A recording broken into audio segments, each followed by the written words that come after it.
What's up, boys and girls? Welcome back to the channel. It's your boy Mark, and this is the start of a new series called Random Spaced Out Thoughts, which is exactly what it means. It's just me talking about random stories that I have collected while I was spacing out. I actually have a lot of time to compile my thoughts because most of the time I'm already spaced out, especially when I'm trying to sleep.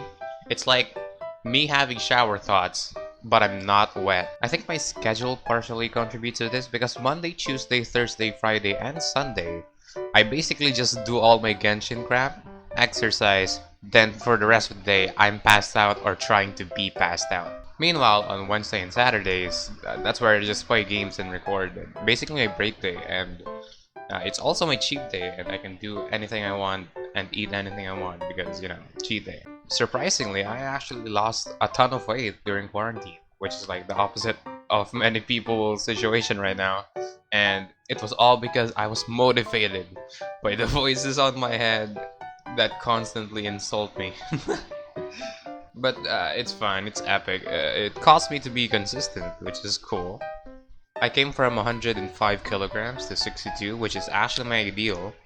And people keep asking me for advice, but I really don't know how to give you advice because when you lose weight, you really don't notice it at first. I mean, I thought people was just trying to make me feel better, but no, I definitely lost a lot of weight. Most of the time when people ask me, I just get flustered because I'm awkward, and the best advice I can give you is don't do it for others and just do it for yourself. Like if you're trying to lose weight because you want to like impress people or whatever, you can't. No, it won't work like that. For me, I just like I'm gonna do this for myself, for my health, and because it's cool to not look ugly. Also, I have a lot of inspirations, and it doesn't even have to be like very realistic inspirations. Even okay, I'm gonna be honest with you and bear with me here. My inspirations were literally JoJo and Saitama. Even though I lost a ton of weight, I'm still extremely unhealthy. I scarf Big Macs like Tic Tacs, I swear. Especially on my rest days, but thanks to the exercise and my hella metabolism, I don't change at all. One of my favorite things to eat are donuts, and to be honest, who doesn't? But it always bothered me because Dunkin' Donuts here in the Philippines always have this sprinkle pink donut, and all the sprinkles are on the side, which just reminds me of that one Brian Reagan bit. There's one donut. Have you ever seen this? I've seen it in more than one donut place. It's a donut with frosting all over the top, and there are sprinkles on it, but the sprinkles are just over on one end of the donut. For the life of me, I don't know who's looking for that in a donut. And someone years ago actually tweeted out to Dunkin' Donuts Philippines, and they responded, and they said it's part of the design. Like, what? Why is that? What? Do other countries do this? Please tell me. And just to give you like an insight on how much of a freaking glutton I was when in the past years, I thought the 5-second rule was the 5-minute rule, which is funny and a health hazard. Okay, now let's talk about drinks. Here's my quick top 5 of my favorite drinks. Caramel frappe from Starbucks because it's the only thing I know how to order without looking at the menu thing. Also because my eyesight is like 360p, and I'm awkward and I don't wanna waste the time of the cashier, so I just say, oh, caramel frappe, here you go. Boom bam, quick. Next we have Sourcy. Think Pepsi, but if someone dropped like a barrel of sugar during the mix. Number 3 we have Cereal. I just like it, except for the green one. You know, I hate the green one. Yakult. Not only is the packaging cute, but it's tasty, but it's also healthy. Like, yo, let's go for healthy bacteria. They're called probiotics. Learn about them. Also, they don't make big bottles because of hygiene purposes, which I like it even better because even though the demands are high for bigger bottles, the company stands firm and does what's right, and you know, it's epic. And my last favorite drink is ice soup. Now let's take a trip to memory lane. which well, I've been thinking about the times where we can leave the house. So, you know, I remember school activities specifically for some reason.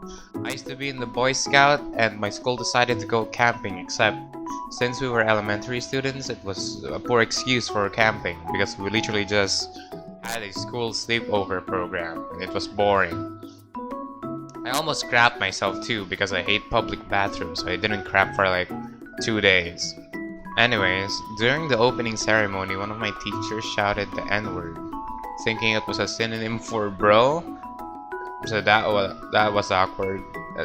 This was a Christian school, mind you. Field trips, you know, those were fun.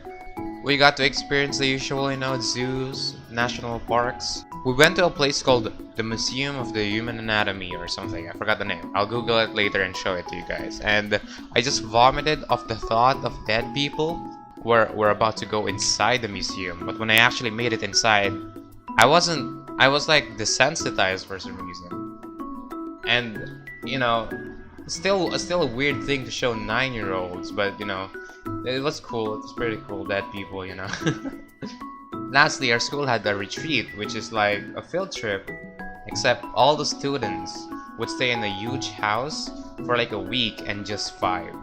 It's like being roommates with 50 other toddlers. It was great. Our only supervision was like 3 teachers and like 1 like higher power in the school or whatever, like a counselor or something. During our stay, there was an argument between the students about what planet was up in the sky during the morning, because they saw like a reddish planet while everyone was awake at morning time, and everyone said it was Mars, but they're all wrong because I'm the only right one because I listened to my science teacher, and I knew it was Venus, and they didn't believe me, and I googled it and I was right. Also, it's in the name. It's called Venus the Morning Star, so I didn't know why no one got that. Let's go ahead and move the nostalgia to something everyone can relate with, which is, you know, video games. Very epic. So I'm a big fan of really old video games, and I've actually started playing a lot of them due to the lack of resin. First game, World of Warcraft, wasn't into it. I got bored real fast, and I named the dude called Bobertos. That was nice. It was a panda, but I got bored. It was boring. Next, RuneScape. I got bored, sorry. I don't know what else to say. I didn't even continue, but it's still downloaded in my computer. Unlike World of Warcraft, where I just deleted it because it took too much space. Elsword. Love this game. I'm gonna start playing again next week. I've been playing this game since I was a child, and I actually used to have a really dumb profile picture of one of the characters here, and it's just my face on it, and it's so funny because I was like 5. And right now I'm playing the original Ragnarok, which you know is old because it's such a pain to download. Like seriously, in the official website you have to download it from like a Google Drive or Mediafire, and it kept glitching out and not work on my computer. And now I'm playing it on the Europe server from an entirely different download source. But it's fun and I love it. And if you haven't played any Ragnarok game, you should get on that. It's like one of the best kinds of RPGs. Anyway, that's all I have for now. I'm currently waiting for the Mundo rework for me to record the next .exe montage. So sorry if no leak for a while, and tell me what you think of these types of videos. And here's a random fun fact. When I was 8, I dreamt that I was Spider-Man. Except I was pantsless, and I peed on everyone. Yep, I'm gonna leave you with that.